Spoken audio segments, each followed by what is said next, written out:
연준의 독립성 침해에 대해서 우려가 확산되며 달러 약세는 가속화되고 있습니다. 달러는 유로엔, 파운드 등 주요 통화 대비 단열 내 최저치를 갱신하였고 월스트리트 저널 달러 지수는 3주 연속 하락 기록 중입니다. 달러의 약세는 투자자 신뢰 붕괴, 자본 이탈, 미국 자산 매도 등으로 연결될 가능성이 있으며 장기적으로 달러가 글로벌 결제 수단 저축 수단으로서의 신뢰를 잃을 경우 기축 통화의 지위도 흔들릴 수 있다고 골드만삭스는 분석했습니다. 마켓톡 2025년 4월 21일 미국 증시는 하락하며 마감하였습니다. 도널드 트럼프 미국 대통령의 제롬 파월 연준 의장에 대한 공격성 발언 이후 시장이 불안 심리에 빠지며 기술주 중심으로 매도세가 확대되었습니다. 또한 주식뿐만 아니라 달러, 국채 가격도 동반 하락하며 외국인 투자자들이 미국 주식 채권을 줄이고 금, 스위스 프랑, 유로 등으로 옮겨가는 흐름이 뚜렷해지고 있습니다.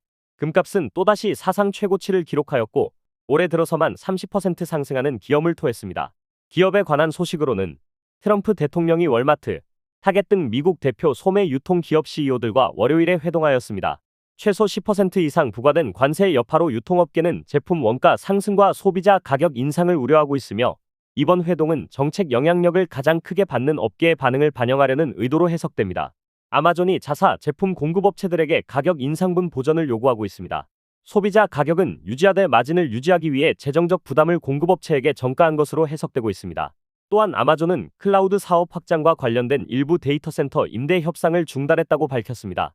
웰스파고 애널리스트들은 아마존이 단기적인 클라우드 인프라 투자 속도를 조절하고 있다는 신호로 분석하였습니다.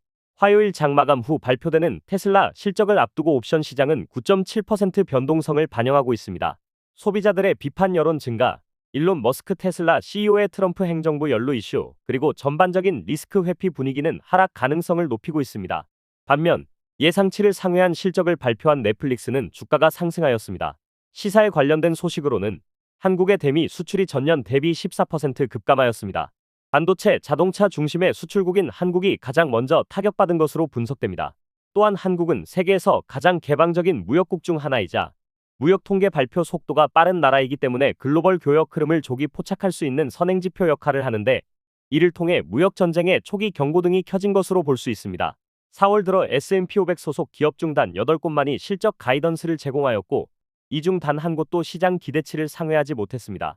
3개월 실적 가이던스는 팬데믹 시기 이후 최악의 수준으로 하락하며 관세 불확실성이 실적 전망도 예측 불가능하게 만들고 있는 상황입니다.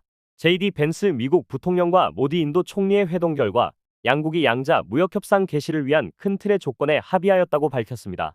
미국 법무부는 구글에 대해 AI를 이용한 검색 독점 연장 가능성을 제기하며 크롬 브라우저 매각 등 강도 높은 조치를 요구하며 반독점 재판을 개시하였습니다. 2025년 4월 22일 주요 발표로는 FOMC 멤버이자 필라델피아 연방준비은행 총재인 패트릭 하커와 미니애폴리스 연방준비은행 총재인 닐 카시카리의 연설이 예정되어 있습니다. 투자자 여러분은 변동성에 주의하시길 바랍니다. 지금까지 마켓톡이었습니다. 감사합니다.